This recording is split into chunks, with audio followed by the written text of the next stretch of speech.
All right, welcome back, Prospect Live viewers. We're back with another 2020 MLB Draft team preview. Joining me today is Joe Doyle from the site.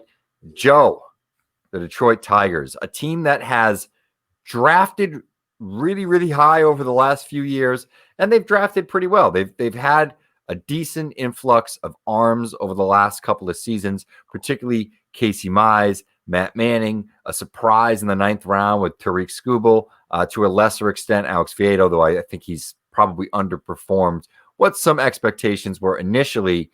They're very, very college heavy, Joe. As you can see here, Al Avila has taken just 5 prep players in the top 10 rounds, I think, over the last 4 or 5 seasons, if I remember correctly. So it's almost entirely college picks. Where do you think they go other than number 1? I think we're probably both in agreement they're going to go Spencer Torkelson. It seems to be the worst kept secret in the draft. But they're interesting from the sense of 38, 62. They have pool dollars to play with.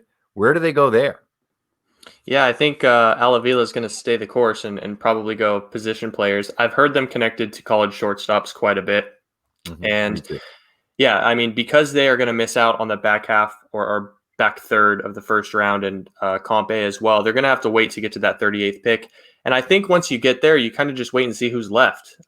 There's been whispers and rumors that there's going to be a run on these college shortstops starting at about maybe Tampa Bay or Minnesota in the first round. And so at that point, you just kind of see what happens. You got Alika Williams, you got Jordan Westberg, who I think would be a good fit.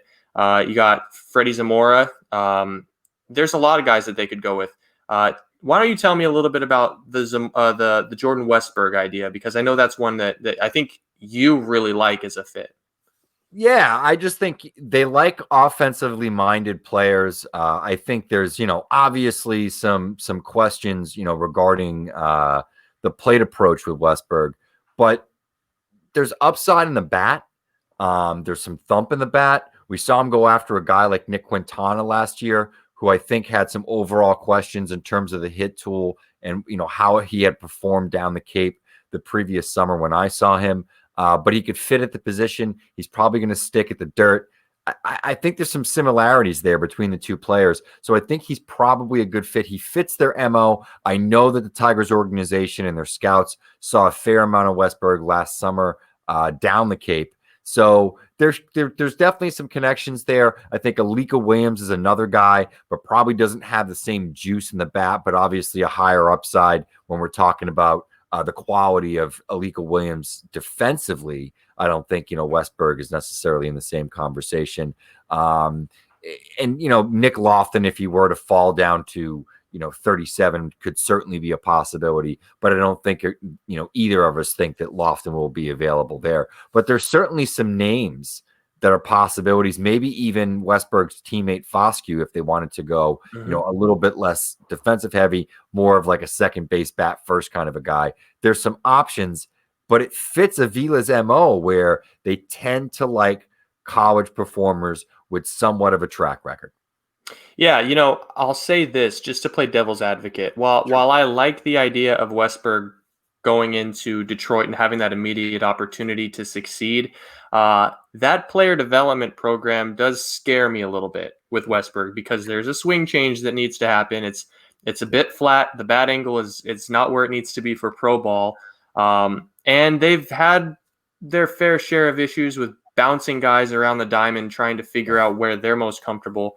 So I'd really like to see Westberg land in an organization where they stick him somewhere on the diamond and they leave him there and they let him figure it out. So we'll see what happens. I think there's immediate opportunity in Detroit for Westberg. I think he'd move quickly so long as he takes to a swing change, but that does seem like a comfortable fit.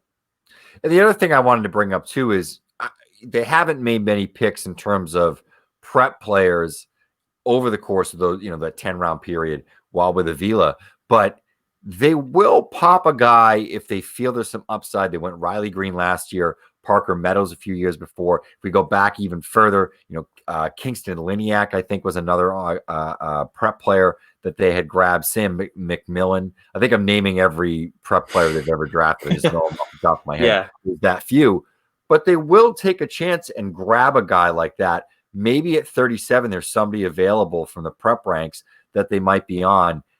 Anyone that you can consider that, might be a toolsy player that might sort of fit that Detroit MO? Because I think that's what Meadows is. If you look, he's a tool shed. He has some good baseball skills, but he's still, not a refined product. Anyone that sort of fits that MO? Yeah, I think there's a lot of guys that kind of stick out in that position. The guy that I think would be really fun that I haven't heard them connected to would be Kevin Parada. There's some risk that would be fun. Yeah, it would be fun. There's some risk in taking Parada, who might ultimately be a first baseman, and taking Spencer Torkelson in the same draft.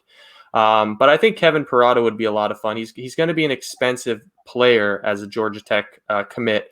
But that would be an impact bat, most likely, that Detroit could grab there at 38. And then, you're always going to be looking at some of those left-handed hitting outfielders, the Chase Davises, the Isaiah Greens. And I know we bring those guys up in a few different team previews, but it's just because they're exciting profiles, and they fit just about any organization. And they certainly didn't miss with Riley Green, who is a left-handed hitting outfielder himself, and they've had success in the past. So a couple more guys to look for. What about you? Yeah, I totally agree on all the suggestions that you made there, and we don't want the video to run too long. But with 13 and just a little under $13.5 million in terms of what they have for a bonus pool, there's only one team that has more money than them, and that's the Baltimore Orioles. And it's not really all that close. It's not going to shock me if they do go really big there at 37, simply because they have all that money and it's sort of spaced out with, their next selection not until 57 and not having a pick in the first competitive balance round. So Tigers are a really interesting team in this draft. Of course, they're picking one, but the story is, what do they do in the second round at 37 and then again in the third round at 57 with all that dough? So Joe, thanks for joining me. Viewers, thanks for tuning in. Don't forget to tune in on draft night as we do our live draft show with Joe, myself, several other analysts from Prospects Live, and some special guests from outside the site as well. It's going to be a lot of fun. We're going to do day 2 as well. Thanks for joining us.